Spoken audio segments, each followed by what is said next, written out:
Good morning mga idol. Titingnan ko yung aking alagang manok kung umisa na. Dito tayo, pasyal tayo dito sa aking alagaan ng manok. Ayun. Tayo. Ayan mga idol, yung isa namisa na. Ayan. Tingnan natin kung ilan yung pisa.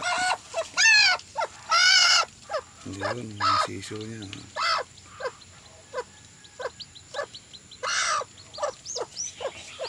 Ayan mga siso niya. Dito naman sa kabila. Ayun, may 6 na itlog na. Tapos yung isa, 3. Ayun. So ayan, 3 pugad yan ng aking mga manok. Ito bantam. Itong dalawa hindi.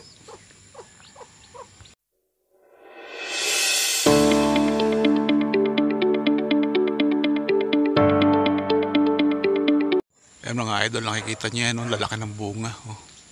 Punong-puno.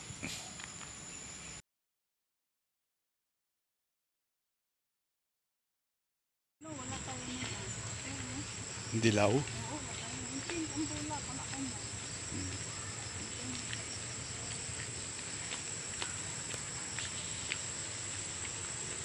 Ayan dyan mga idol, may bunga na yung aking mga tanim na sitaw. Ayan.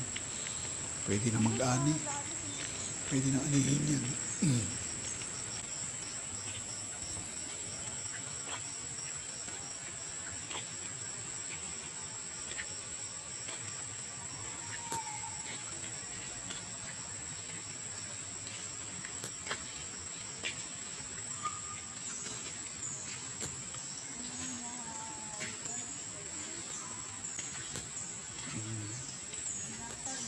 Ito naman mga idol, yung aking alagang mga tanda ngayon, si Lasak. Meron din akong si Bulik. Ayan, si Bulik. Ayan. Ito si Bulik. Ayan.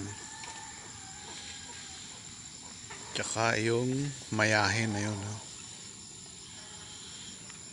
Yan mga idol, yung aking alaga. Ayan. Ayan mga idol. Tingnan ko yung tanim ko pipino. Ito. Yung mga naunang pitas ko malalaki, maganda. Ito ngayon mga naiwan. Ayan. Yung iba mga baluktot kagaya nito.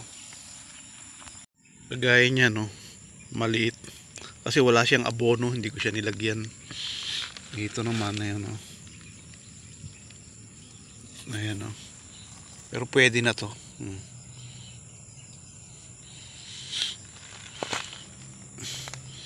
Namatay na yung puno niya. Itong isa, ito maganda sibol nito.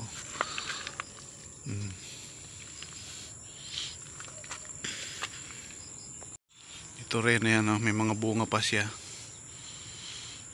Ayan, may mga bunga pa siya. Yung pa ibang kong alaga.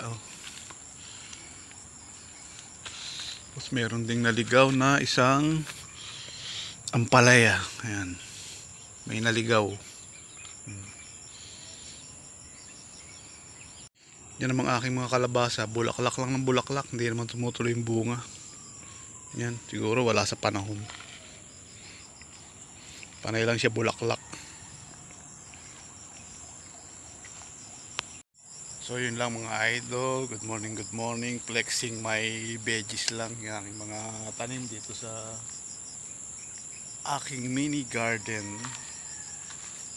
So yun, huwag niyo kalimutang mag-like, subscribe dito sa aking channel, sa Kuya Itoy Vlog. God bless po.